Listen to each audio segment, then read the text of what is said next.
beserta karyawan dan penjaga SDN Partai Ringan yang hadir di sini.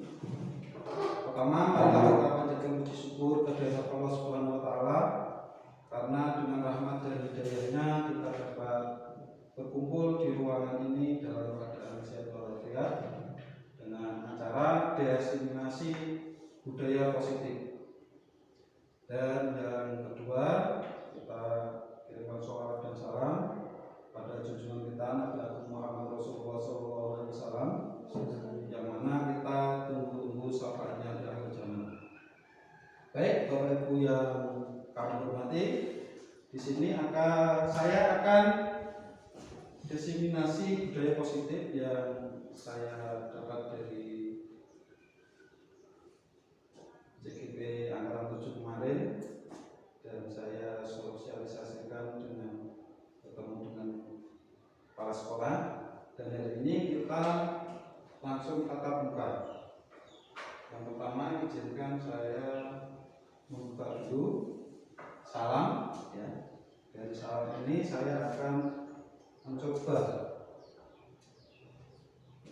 dengan menguri-uri budaya Jawa, yaitu tembang Jawa dengan pucung. Apakah Bapak Ibu sudah bisa dengan pucung? Ada yang bisa? Sedikit. Ya, alhamdulillah ya, kita bisa dengan pucung ini. Ya, saya coba ya Bu. Kalau ada salah jangan dibeli ya. Siap. Amit sabu. Assalamualaikum. Dumateng sedaya para rawuh kakung putri, bagya mulya kajiwelan kasarira. Terima kasih Bapak Ibu. Dengan adanya pucung ini, saya meminta waktunya sebentar agar nanti di kegiatan kali ini bisa berjalan dengan lancar. Amin. Kita buat kesepakatan dulu ya. Nanti sesuai jam, sesuai arahan, kita pulang, kita berangkat bersih, pulang harus bersih ya. Kalau ada pertanyaan bisa raise hand. Kalau mau ke belakang minta izin gitu ya.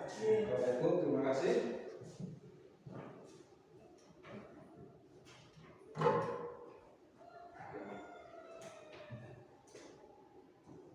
Di dalam saat ini ya, kita harus tenangkan hati ya, kita tenangkan hati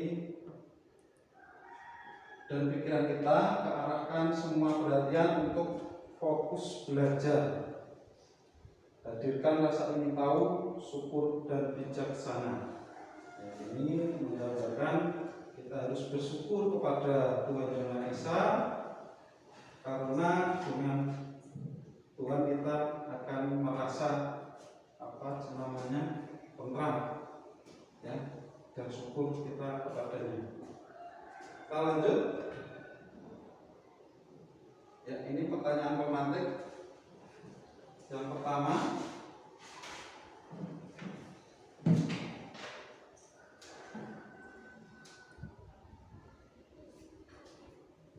Apakah Anda setuju dengan pertanyaan ini? Yang pertama, hukuman dapat mendisiplinkan anak. Bapak Ibu, apakah ada yang setuju atau tidak? Setuju, Pak. Setuju. Apa alasannya apa? Ya. Saya setuju. Ya, saya setuju dulu. Untuk dulu. Oke, bisa setuju karena hukuman dapat memberikan anak merasa tersakiti. Oh iya, bisa. Kalau yang setuju? Saya setuju Pak, karena memberikan hukuman pada anak bisa dengan cara memberikan hukuman yang mendidik atau membangun. Oh iya, terima kasih. Sekarang yang kedua. Pemberian hukuman dengan hal positif seperti membaca atau membersihkan halaman sekolah dapat meningkatkan disiplin anak. Setuju apa tidak? Setuju. Nah, setuju ya. Terus yang ketiga, memberi penghargaan dapat meningkatkan motivasi belajar anak. Setuju. Tidak setuju. Tidak setuju. Kenapa kan tidak setuju? Karena terlalu sering memberikan penghargaan atau menunjukkan rasa ketergantungan terhadap anak. Oh iya, boleh, betul ya. Karena kalau diberi terus penghargaan, anak akan menggantungkan, akan mengharap terus dan mengharap terus ya. Kita melatih biar disiplin. Ini kegiatan menempatkan tangan Bapak Ibu. Dari kegiatan ini ya ada A dan B. Ya, Anda dan teman Anda sobeklah secari kertas. Nah, ini saya bagikan kertas. Bisa maju boleh nanti. Kita praktekkan bersama. Buang ini sama Bu Emma. Sobek satu aja yang sobek. Ditinggal. Ya, maju. Biar disobek. Sobeklah secara kertas. Kecil apa? Ya, tuliskan sesuatu yang sangat berharga untuk Anda. Nah, itu.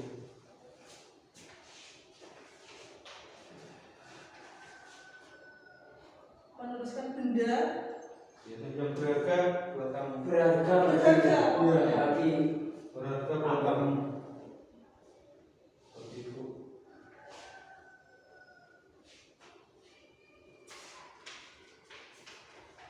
Sekarang kepala.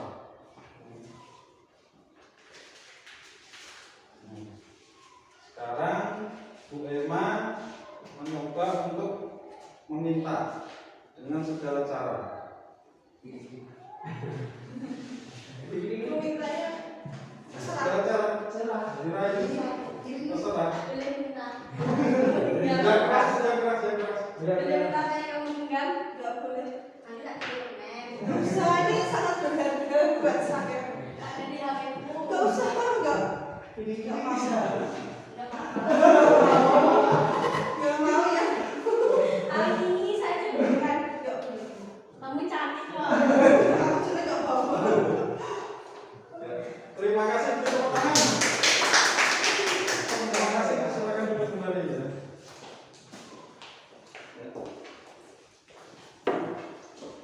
Dari kegiatan tadi kita simpulkan bahwa apa yang kita miliki yang berharga pastinya tidak akan boleh diminta oleh teman yang lain atau orang lain. Untuk itu kita akan mempelajarinya topik dalam diskriminasi hari ini. Yang pertama perubahan paradigma ya.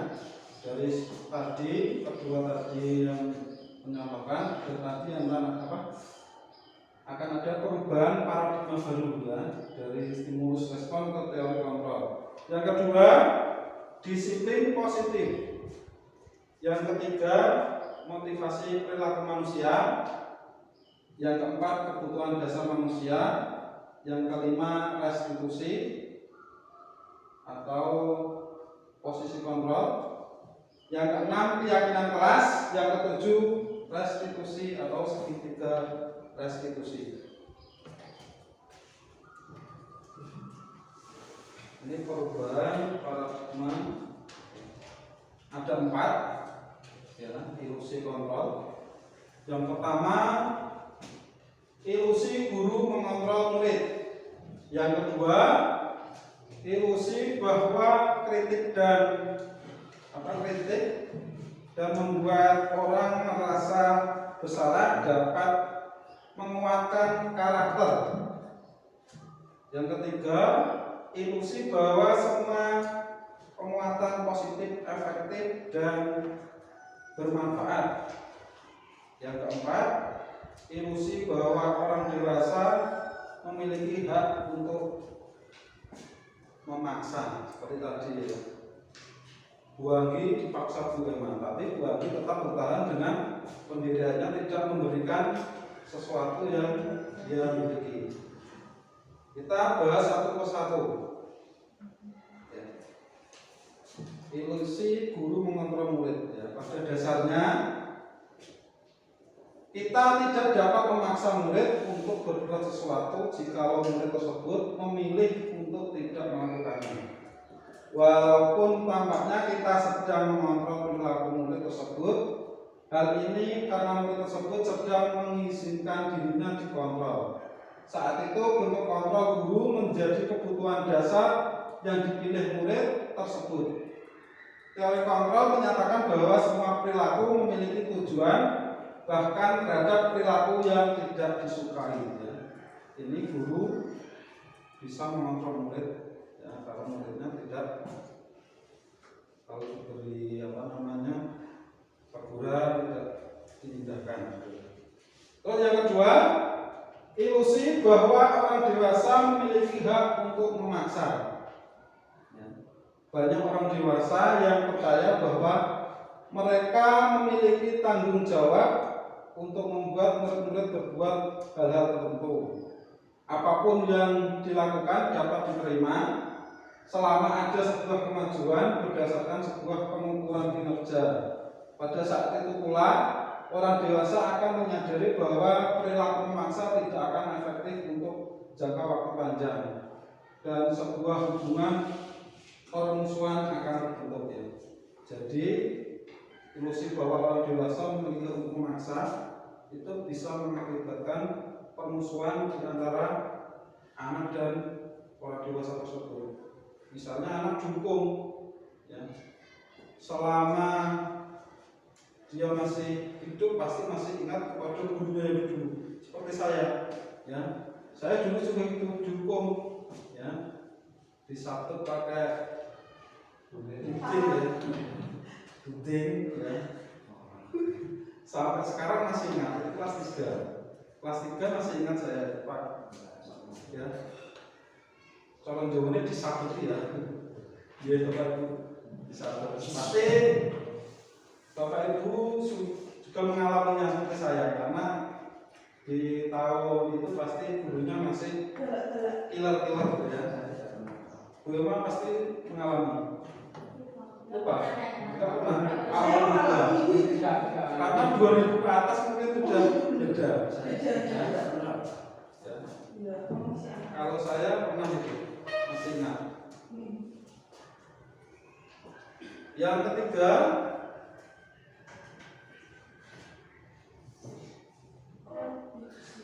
ilusi bahwa semua penguatan positif efektif dan bermanfaat. Penguatan positif atau bujukan adalah bentuk-bentuk kontrol. Segala usaha untuk mempengaruhi murid agar mengulangi suatu perilaku tertentu adalah suatu usaha untuk mengontrol murid tersebut. Dalam jangka waktu tertentu, kemungkinan murid tersebut akan menyadarinya dan mencoba untuk menolak bujukan kita.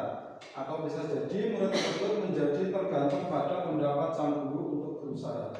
Ya, ini tadi seperti Bu Ani tadi dibujuk dengan apapun, dirayu, disuap, ya, tidak akan mau.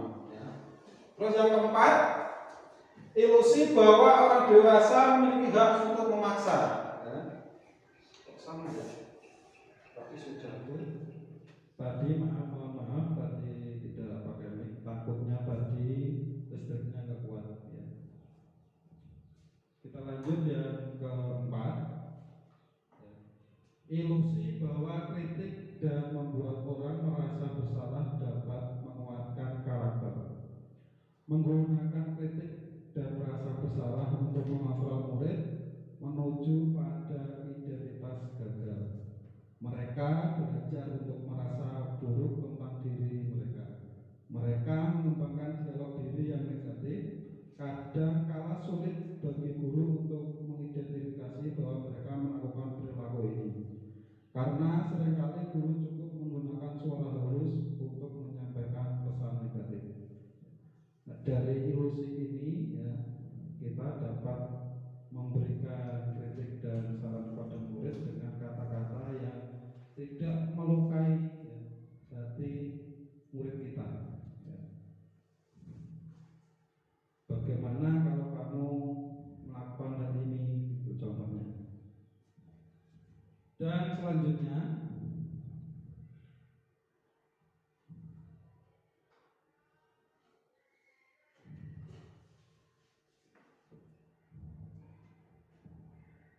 Selanjutnya Bapak Ibu, perubahan paradigma stimulus respon ke teori kontrol.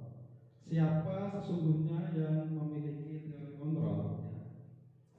Kita akan stimulus respon ya. Yang pertama, kita mencoba mengubah orang agar berpandangan sama dengan kita.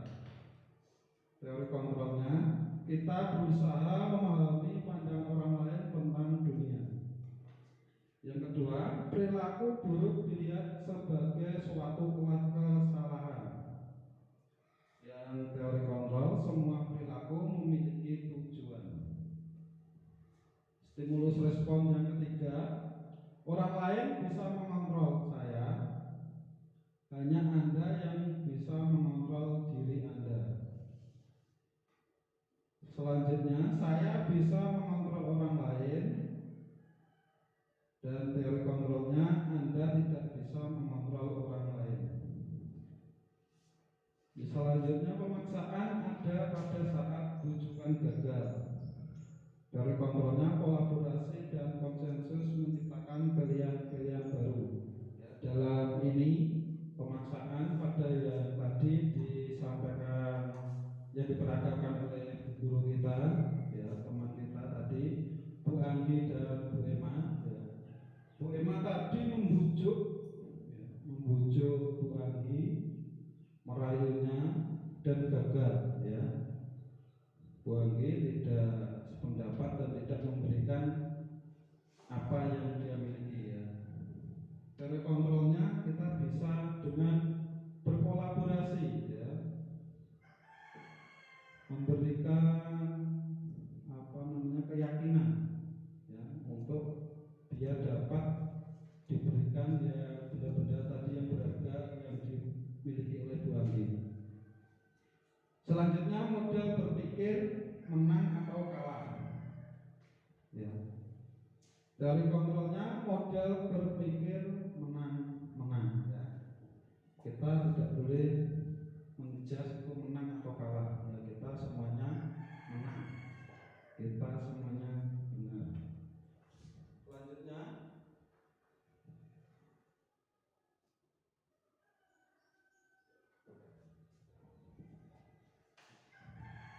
Selanjutnya teori kontrol, ya. Kita tidak bisa mengontrol orang lain, hanya kita yang mampu mengontrol diri kita. Orang lain itu sulit untuk kita kontrol. Kenapa? Dia memiliki keyakinannya sendiri. Agar kita bisa mengontrol orang lain, kita bisa berkolaborasi seperti tadi. Selanjutnya, teori motivasi perilaku manusia. Yang pertama, untuk menghindari ketidaknyamanan atau hukuman, apa yang akan terjadi apabila saya tidak melakukannya? Ini motivasi eksternal. Yang pertama tadi, untuk menghindari ketidaknyamanan atau hukuman, apa yang akan terjadi apabila saya tidak melakukannya? Yang kedua, untuk mendapatkan imbalan dari orang lain atau institusi yang apa yang akan saya dapatkan apabila saya melakukannya. Ini mengharapkan imbalan, motivasi eksternal. Untuk menghargai diri sendiri. Nah, ini menghargai diri sendiri kita. Saya akan menjadi orang yang seperti apa bila saya melakukannya. Ini tujuannya disiplin positif, ya. Kalau kita disiplin, apa yang menjadi diri kita itu? Semua Bapak Ibu. Iya, semua. Selanjutnya kita sampai ke teori motivasi, ya. Motivasi ekstrinsik, ya, untuk menghindari ketidaknyamanan atau hukuman, untuk meroleh imbalan, hadiah atau penghargaan. Ya. Motivasi intrinsik untuk menghargai diri sendiri. Ya, tadi di dalam tadi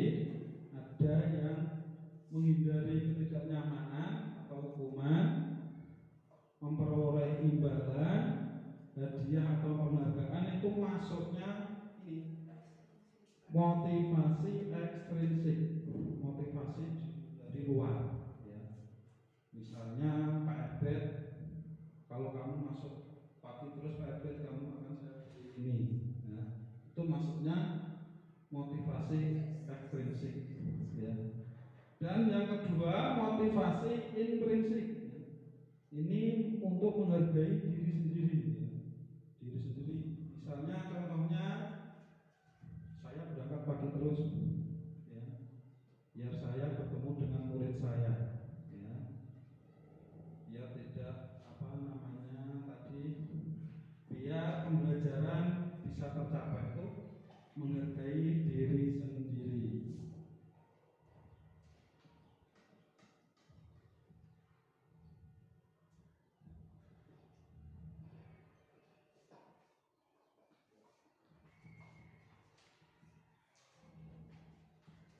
Yang tadi saya sampaikan mengenai tentang disiplin ya, kita akan mempelajarinya. Apakah itu disiplin? Disiplin adalah ya, berasal dari kata apa, Boni? Disiplina ya, yang artinya belajar ya. Makna asal dari kata ini berkonotasi dengan disiplin diri dari murid-murid ya, Sokrates dan Plato ya. Disiplin diri membuat orang menggali potensinya menuju sebuah tujuan apa yang dia hargai. Namun dalam budaya kita, makna kata disiplin telah berubah menjadi sesuatu yang dilakukan seseorang pada orang lain untuk mendapatkan kepatuhan. Kecenderungan umum adalah menghubungkan kata disiplin dengan ketidaknyamanan, bukan dengan apa yang kita hargai atau pencapaian suatu tujuan mulia. Ya, kalau disiplin untuk kita ini mengatur yang dalam budaya kita, makna kata disiplin telah berubah menjadi sesuatu yang mendapatkan apa itu imbalan. Ya, seperti tadi untuk yang ekstreksif ya, mengharapkan imbalan. Kalau saya disiplin pasti kepala sekolah senang dengan saya, bisa ya. Selanjutnya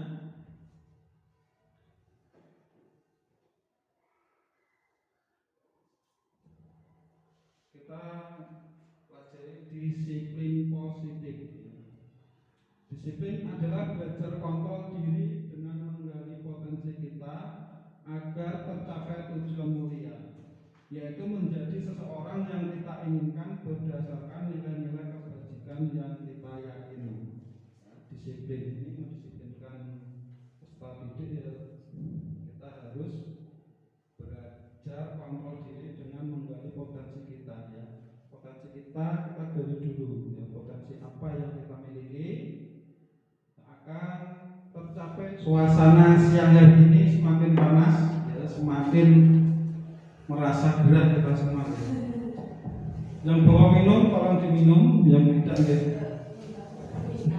minta notifikator simpan dulu ya, minta karena sebentar. Tujuan dari disiplin positif ya adalah menanamkan motivasi yang ketiga pada murid-murid kita, yaitu untuk menjadi orang yang mereka inginkan dan menghargai diri sendiri dengan nilai-nilai yang mereka percaya. Nah, selanjutnya hukuman dan penghargaan. Hukuman adalah sesuatu yang meyakinkan, menyakitkan, menimbulkan rasa benci terhadap kedisiplinan, rasa terpaksa, belajar menyembunyikan kesalahan, timbul perasaan marah, rasa bersalah, dipermalukan, tidak dihargai ya. Seperti tadi ya, apakah setuju dengan hukuman ya? Kita sudah menemukan hal ini ya. Hukuman itu menimbulkan anak didik kita akan merasa disakiti ya, menimbulkan rasa benci ya.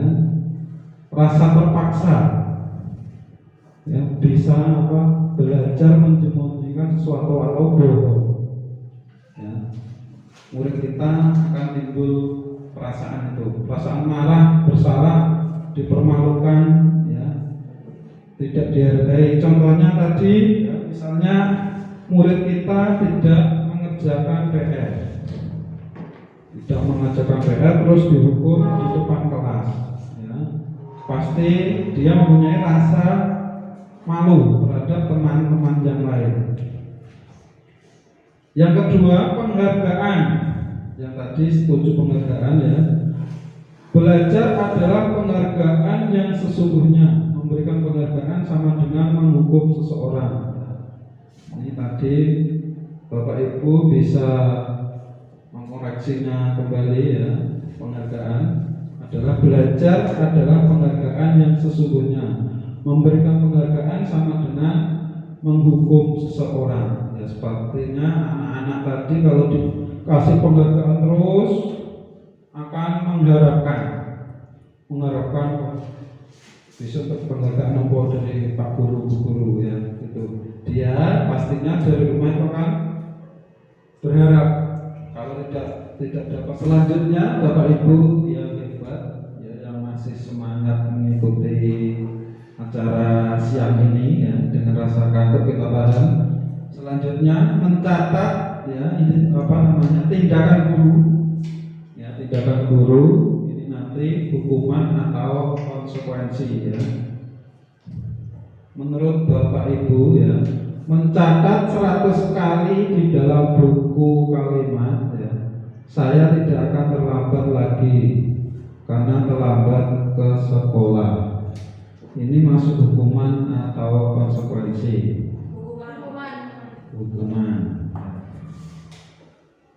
Lari mengelilingi lapangan basket 2 kali karena terlambat hadir di sekolah. Ini masuk hukuman atau konsekuensi? Hukuman. Yang ketiga, murid diminta untuk push up 15 kali karena tidak menggunakan masker ke sekolah. Hukuman atau konsekuensi? Hukuman, Bapak Ibu, ya. Menggantikan kertas tugas teman yang telah dicoret-coret. Hukuman atau konsekuensi? Apa, Bu? Bu Ani? Bu Ima? Konsekuensi. Selanjutnya, memberikan tumpahan air di meja tulis karena tersenggol pada saat belajar. Ini hukuman atau konsekuensi? Konsekuensi. Murid disuruh untuk tidak menggunakan sepatu seharian di sekolah karena tidak mengenakan sepatu hitam.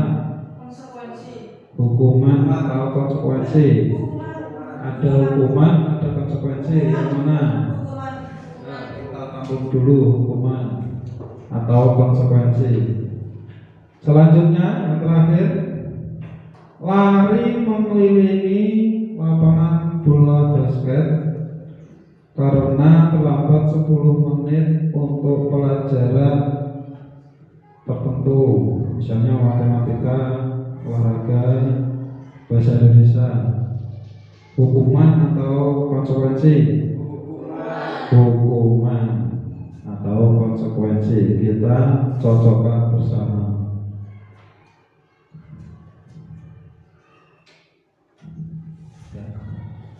Tadi yang pertama hukuman, yang kedua hukuman, yang ketiga hukuman, yang keempat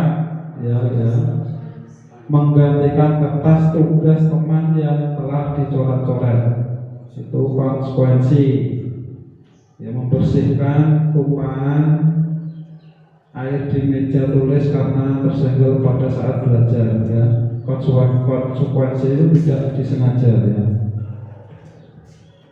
Yang ke 1, 2, 3, 4, 5, 6. Yang ke-6 tadi kan bingung. Hukuman apa konsekuensi? Yang betul adalah hukuman. Ya, yang terakhir, ya, terlambat 10 menit untuk pelajaran PJOK, ya. Konsekuensi karena tadi saya bilang ada matematika, yang betul adalah PJOK, olahraga. Suruh berlari itu kan sama, ya, tidak hukuman karena pada saat pelajaran olahraga. Itu Bapak Ibu, ya, kita harus mengenali konsekuensi dan hukuman, ya. Tindakan guru itu dikoreksi dulu, ini apakah hukuman atau konsekuensi. Selanjutnya, sambil tipas-tipas nggak apa-apa, ya, sambil diminum airnya, ya.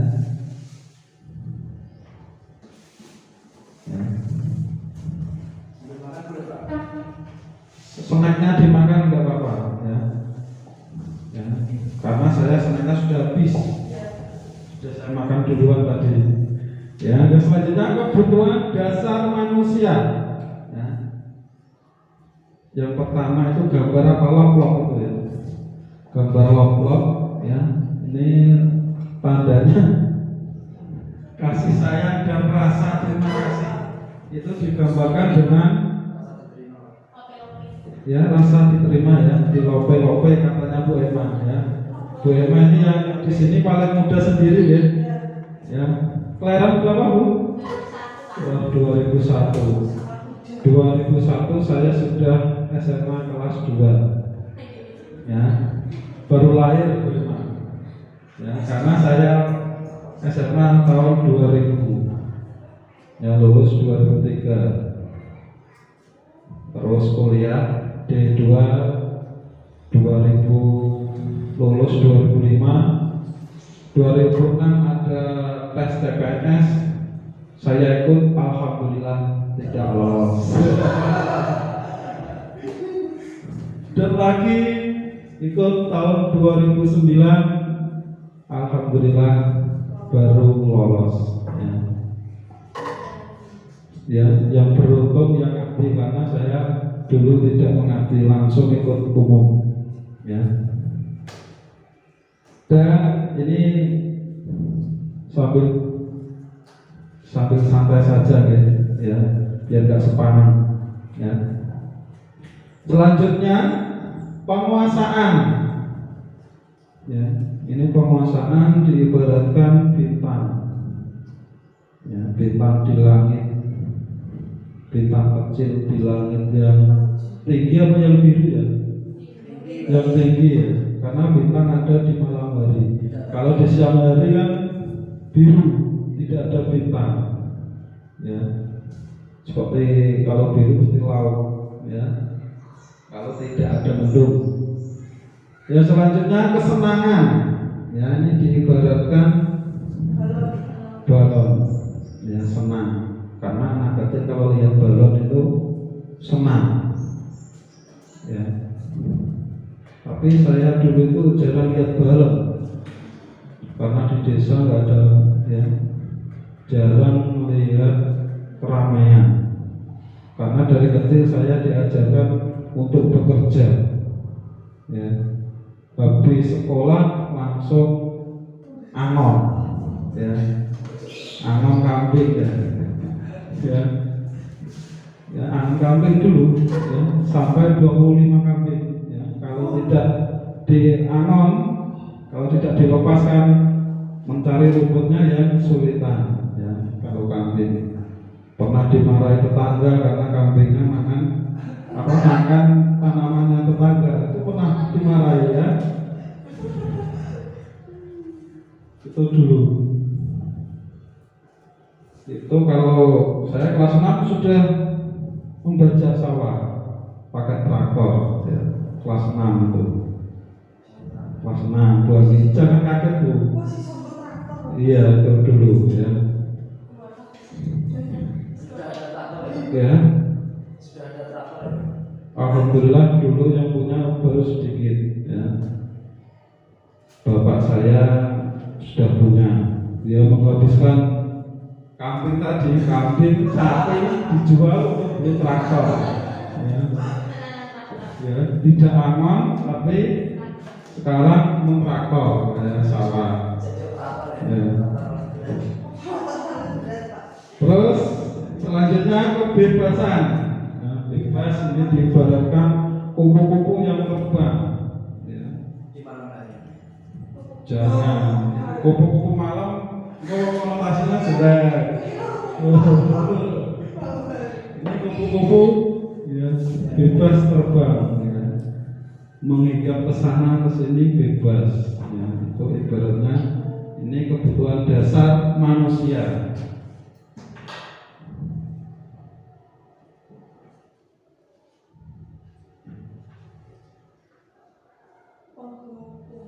Ya, ini 5 posisi kontrol ya.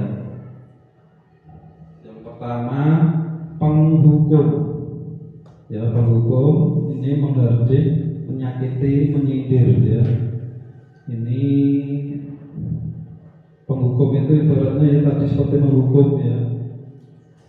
Di benak peserta didik atau orang lain itu pasti akan merasakan tersakiti, pasti akan diingat-ingat sampai dia sudah tua pun masih ingat, seperti saya tadi yang saya ceritakan di kelas 3 ya, karena disabet pakai jutik itu ya dari pohon bambu, walau itu sampai kaki saya tuh merah gitu.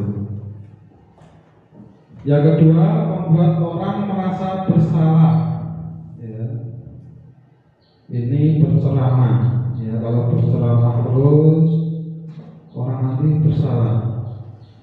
Terus yang ketiga, teman, membuat alasan-alasan untuk muridnya, ayolah tolong ya. Yang keempat, pemantau, menghitung dan mengukur apa peraturannya.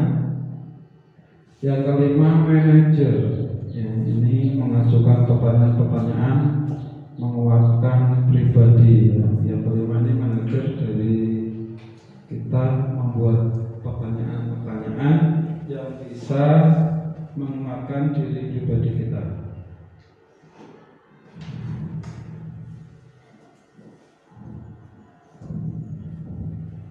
Ini dari tadi 5 posisi kontrol.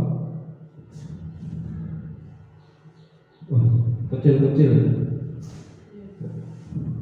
ya, motivasi ya, guru berbuat ya, identitas gagal, kontrol dari luar ya, ini menghindari hukuman. Penghukum ya, menghardik, menunjuk-nunjuk, menyakiti, menyindir ya. Ini membuat orang merasa bersalah. Ini lanjut ke bawah saja ya. Guru berbuat, terus guru berkata, kalau kamu tidak melakukannya, awas ya. Rasakan ya. Kalau kamu tidak melakukannya, awas ya, rasakan. Itu menghukum ya. Yang berhasil menyalahkan orang lain, berbohong ya. Terus kaitan dengan dunia berkualitas, murid meletakkan ya, guru di luar dunia berkualitas ya. Hukumnya itu. Terus murid berkata, biarkan saja, nanti juga marah lagi ya. Kalau murid jenengan marahi terus, pasti beranggapan murid tersebut biarkan saja, nanti pasti akan marah-marah lagi, karena hobinya marah-marah gitu. Sudah dijas seperti itu. Terus dampak pada murid mengulangi kesalahan. Dampaknya pada murid itu, murid akan mengulangi lagi ya, untuk hukuman tersebut. Hari ini kita hukum, besok pasti kita akan hukum lagi. Pastinya Bapak Ibu akan mengalaminya, ya, yang akan jenengan alami selama ini.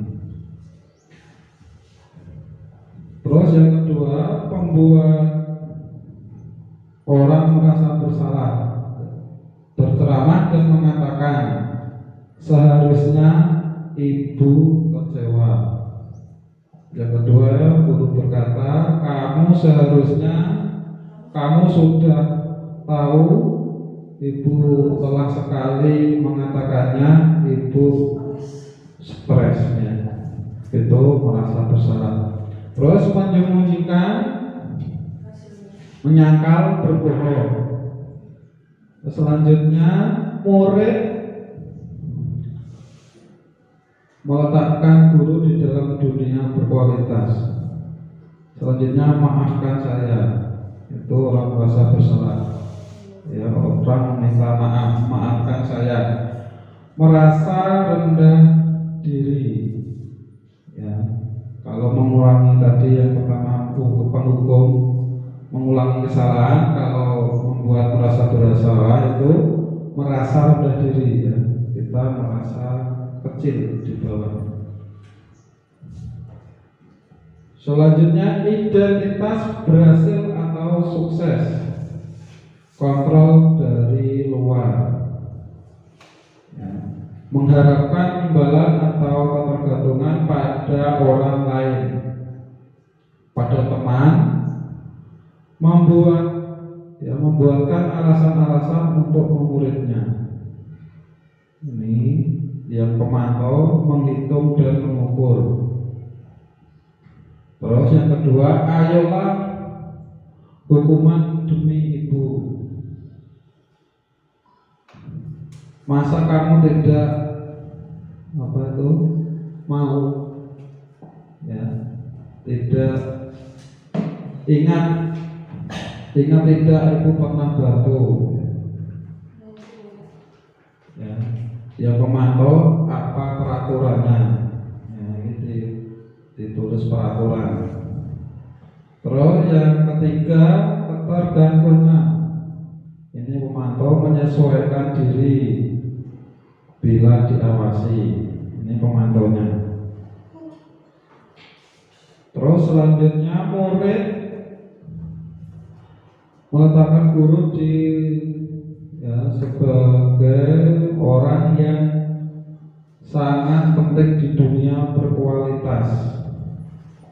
Pemantaunya, murid meletakkan guru, peraturan dan hukum di dunia berkualitas. Selanjutnya yang kelima, saya pikir Bapak Ibu teman saya ternyata begitu. Pemantau, berapa banyak bintang yang saya harus peroleh, berapa halaman yang saya harus tulis. Itu pemantaunya. Teman tidak mandiri, tergantung. Pemantau menitik beratkan pada sanksi atau hadiah untuk dirinya. Ini misalnya teman ketergantungan seperti tadi, itu pemantaunya menitik beratkan pada sanksi atau hadiah untuk dirinya. Yang terakhir, identitas berhasil atau sukses, ya, kontrol diri, menghargai diri sendiri, ya, menjadi manajer, mengajukan pertanyaan-pertanyaan. Yang kedua, apa yang kita yakini, apa yang bisa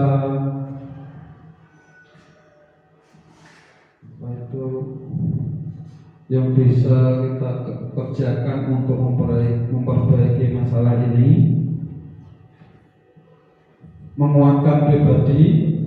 Selanjutnya, murid meletakkan dirinya sebagai individu yang positif dalam dunia berkualitas.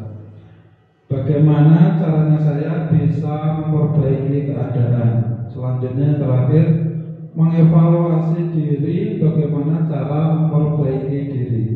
Ini harus kita miliki untuk manajer, ya. mengevaluasi diri, bagaimana cara kita memperbaiki diri sendiri.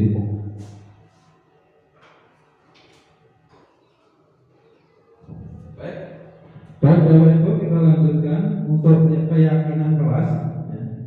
Keyakinan kelas, ya, kita bisa membuat keyakinan kelas seperti di ruangan ini sudah ada keyakinan kelasnya, ya. Dan kelas lain mungkin sudah ada peraturan, ya. Ini yang pertama, selalu kembalikan buku ke tempatnya. Ya, keyakinan kelasnya tanggung jawab. Ya, ini selalu kembalikan buku ke tempatnya. Kita ganti keyakinan kelas tanggung jawab. Terus peraturan yang kedua, dilarang mengganggu orang lain. Ini keyakinan kelas menghormati orang lain. Ya. Yang ketiga, peraturan yang ketiga, hadir di sekolah 15 menit sebelum pembelajaran dimulai. Ya, keyakinan kelasnya menghormati orang lain, berkomitmen, ya, berkomitmen. Ini diharapkan kita berkomitmen untuk menghargai orang lain. Peraturan yang keempat, dilarang melakukan kekerasan. Keyakinan kelas, keselamatan, menghormati orang lain, ya, itu sama, ya. Dilarang melakukan kekerasan sama dengan keyakinan kelas, keselamatan, menghormati orang lain. Peraturan yang kelima, dilarang menggunakan narkoba. Keyakinan kelas disamaan kesehatan, ya. Peraturan jangan menggunakan narkoba, digembar-gemborkan, ya. Pasti ada yang pakai, ya. Itulah kalau peraturan dibuat pasti ada yang melanggar, ya. Kita keyakinan kelas kesehatan,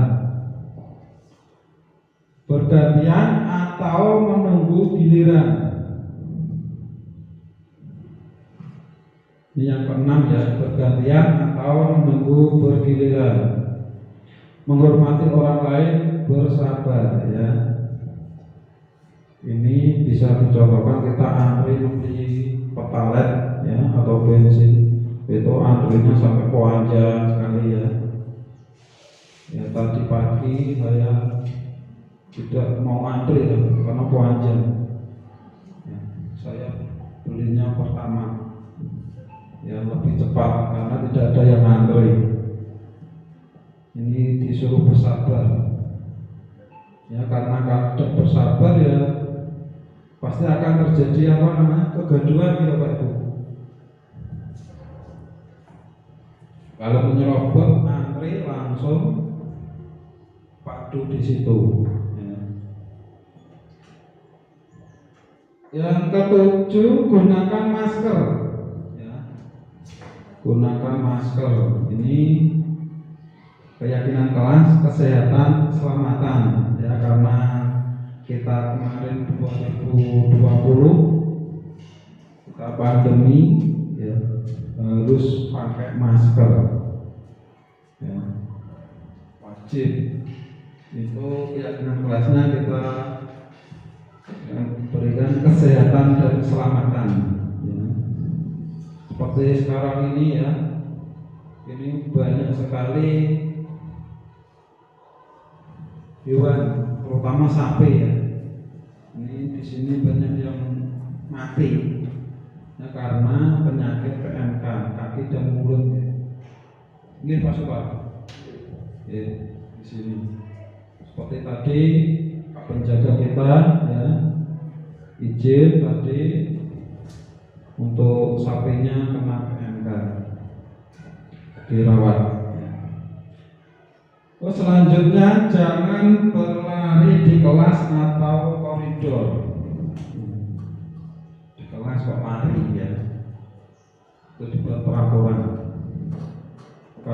berlari ya di lapangan. Kamu berlari di hatiku, boleh? Itu kalau masuk percintaan.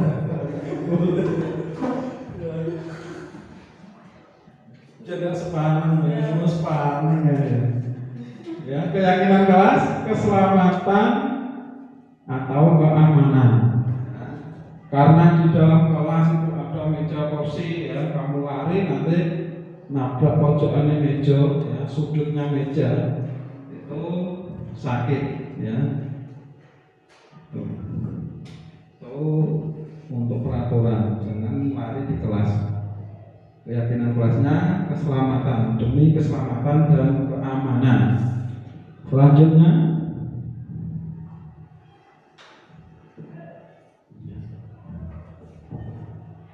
apa ini kok panah? Ya. Apa ini? Ya. Bersifat abstrak ya. Berupa pertanyaan universal, bersifat positif, dapat diterapkan di lingkungan tersebut. Ini apa ada tandanya ya. Kita bahas.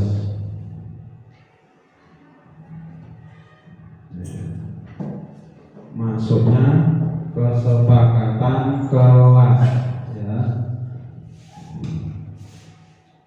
Kami guru dan murid yang saling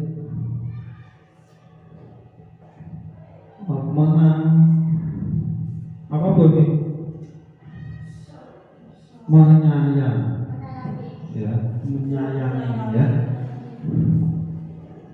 Kami dan murid yang saling menyayangi ya, kami guru dan murid yang saling menyayangi.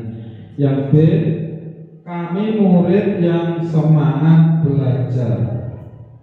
Yang C, kami murid yang peduli dengan teman-teman. Ini yang tadi bersifat abstrak, berupaya pertanyaan-pertanyaan universal, bersifat positif, dapat diterapkan di lingkungan tersebut. Maksudnya kesepakatan kelas ya. Yang tadi saya ulangi lagi, yang A, kami guru dan murid yang saling menyayangi. Yang B, kami murid yang semangat belajar. Yang C, kami murid yang peduli dengan teman-teman. Selanjutnya ya, kita lanjutkan. Hukuman ya, sesuatu yang menyakitkan harus terjadi, konsekuensinya sesuatu harus terjadi. Yang kedua, membuat anak sakit atau fisik maupun hati untuk jangka waktu yang lama. Konsekuensinya membuat anak merasa tidak nyaman dalam jangka waktu pendek. Ya, ini seperti tadi, hukuman itu pastinya akan diingat sampai tua. Ya, jangka waktu yang lama itu pasti ingat. Dari mulai kelas 2, kelas 3, kelas 4, kelas 5 sampai kuliah itu pasti diingat. Selanjutnya, anak membenci kedisiplinan, hukuman. Ya, karena dihukum pasti anak membenci. Ya. Aku no sekolah mesti dihukum kalau 2 lagi. Ya, itu hukuman, benci. Ya, konsekuensi anak menghargai disiplin ya. Kalau pakai konsekuensi itu anak bisa menghargai tentang disiplin. Oh, kalau aku tidak melakukan ini pasti aku ketinggalan. Kalau saya tidak belajar ya, pasti akan ketinggalan ya. Itu tentang menghargai disiplin. Hukuman bersifat paksaan ya. Kalau kita mengambil hukuman itu sifatnya paksaan ya. Kalau tidak dipaksa pasti tidak mau, itu hukuman.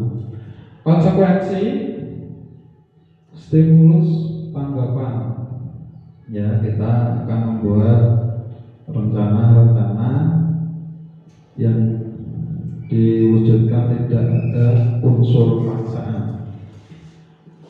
Selanjutnya, mendorong anak menyakiti diri sendiri. Konsekuensi mendorong anak agar mudah menyesuaikan diri. Selanjutnya, konsep diri yang buruk. Konsekuensinya konsep diri yang baik. Hukuman anak belajar untuk membunyikan kesalahan. Konsekuensi anak belajar untuk mematuhi peraturan. Ya. Ini kalau hukuman karena anak takut, ya, takut dimarahi, pastinya mereka akan menyembunyikan kesalahan. Misalnya di rumah, misalnya di rumah ya, itu anaknya ditanya, kamu dapat nilai berapa? Ya, orang tuanya tanya, kamu dapat nilai berapa? Ya, takut karena nilainya jelek, sedikit, tidak sesuai dengan apa yang diinginkan orang tua. Ya, itu yang mengakibatkan anak belajar untuk menyembunyikan kesalahan. Selanjutnya, anak belajar untuk mematuhi peraturan. Ya, ini konsekuensinya bila tadi menyembunyikan, ya konsekuensinya anak belajar untuk mematuhi peraturan. Yang terakhir, hukuman marah, rasa bersalah, dipermalukan, merasa tak dihargai. Ya.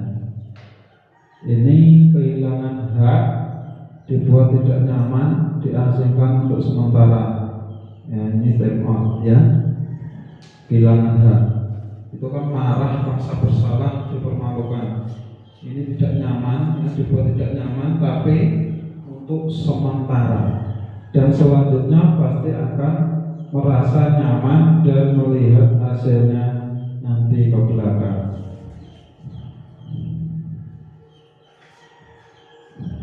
Selanjutnya, Bapak Ibu, segitiga restitusi. Apa itu segitiga restitusi?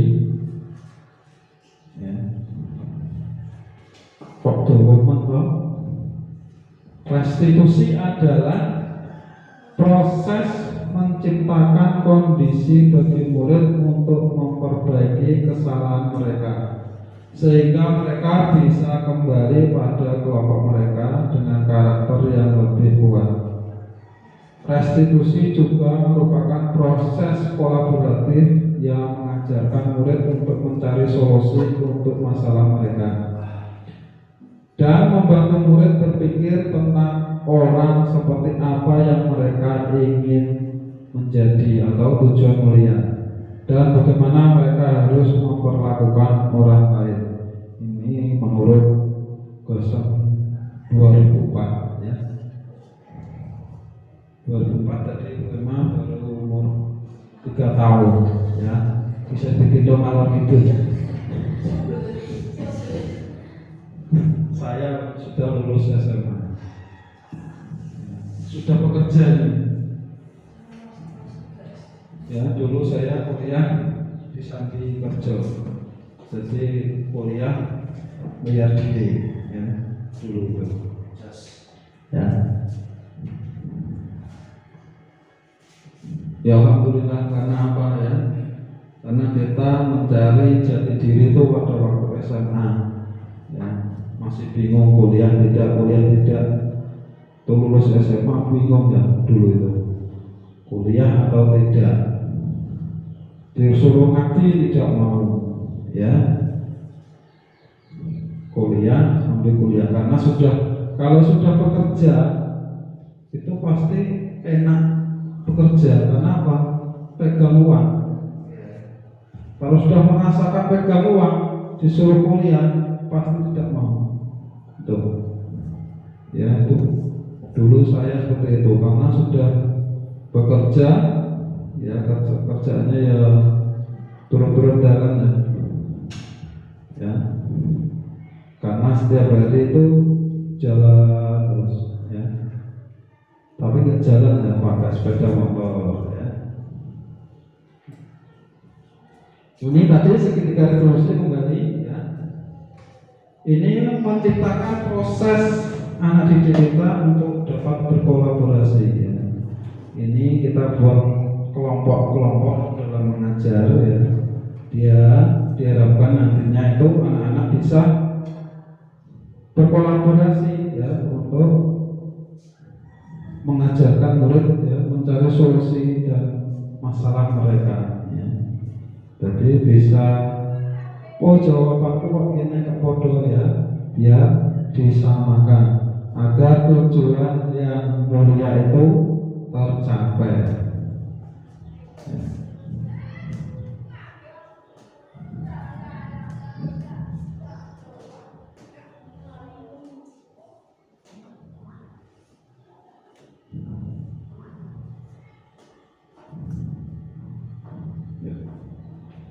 Tadi ya ini tahapannya ya. Tahapan segitiga restitusi ya. Ini satu, menstabilkan identitas. Yang kedua, validasi tindakan yang salah. Yang ketiga, menanyakan keyakinan ya. Itu tadi tahapan ada 3 ya.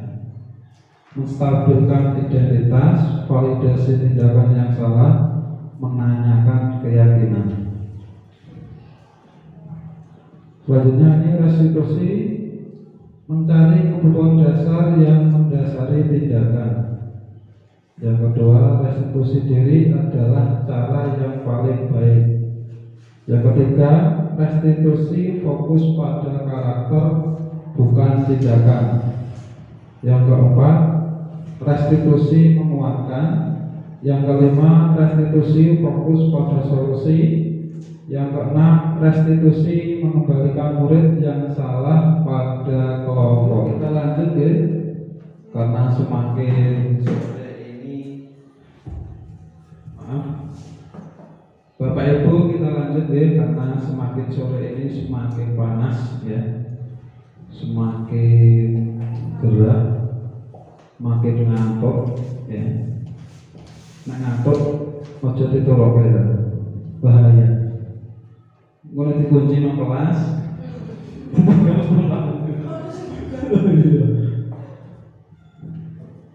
Satu, merasa senang karena tidak merasa menerima hukuman. Ya tadi yang restitusi ya.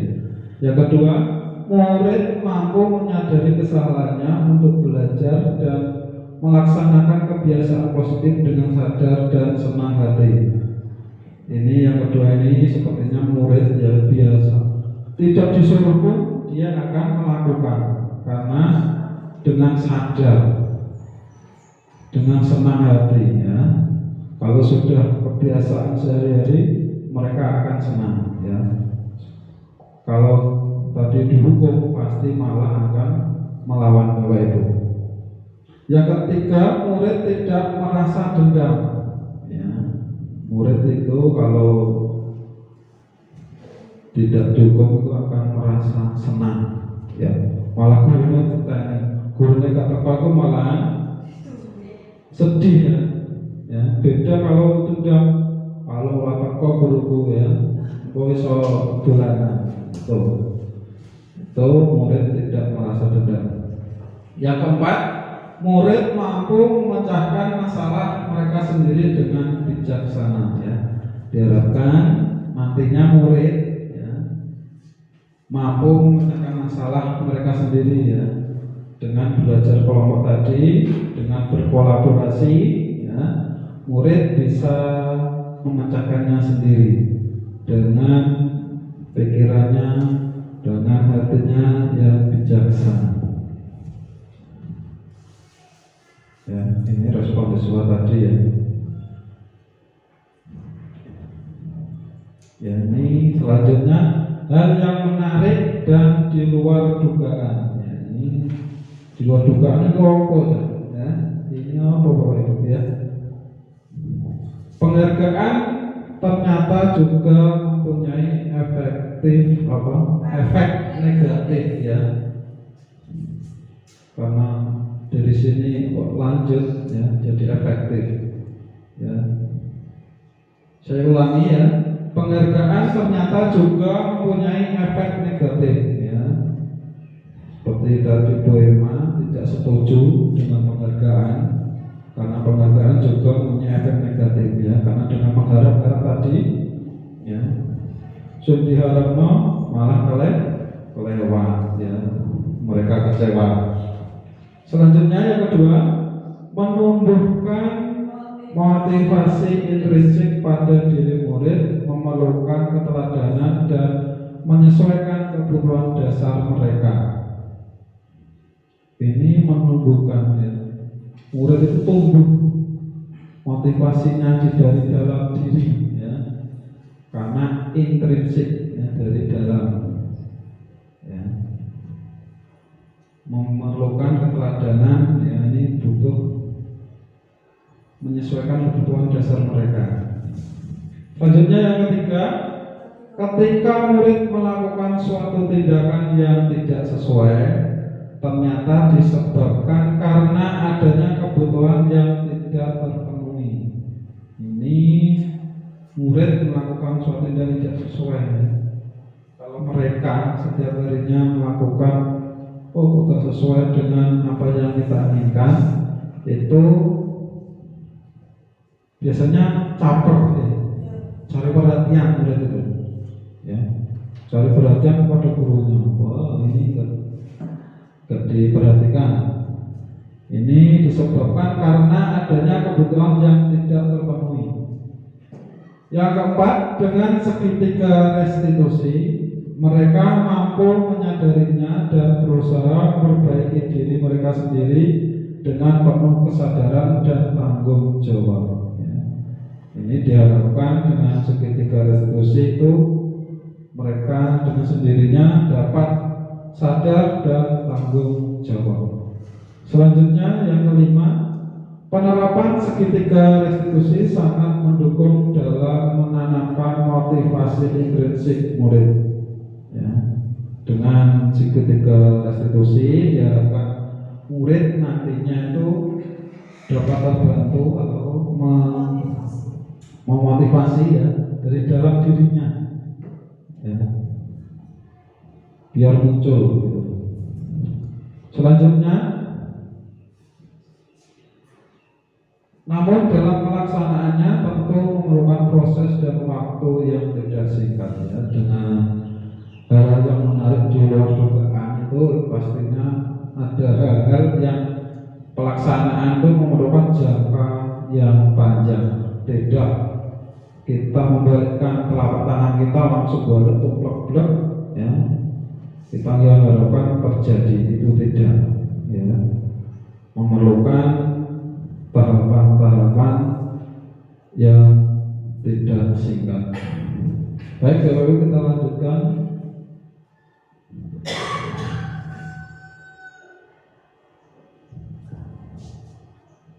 Cara pandang bahwa mendisiplinkan murid bisa dilakukan dengan hukuman atau penghargaan itu adalah salah ya.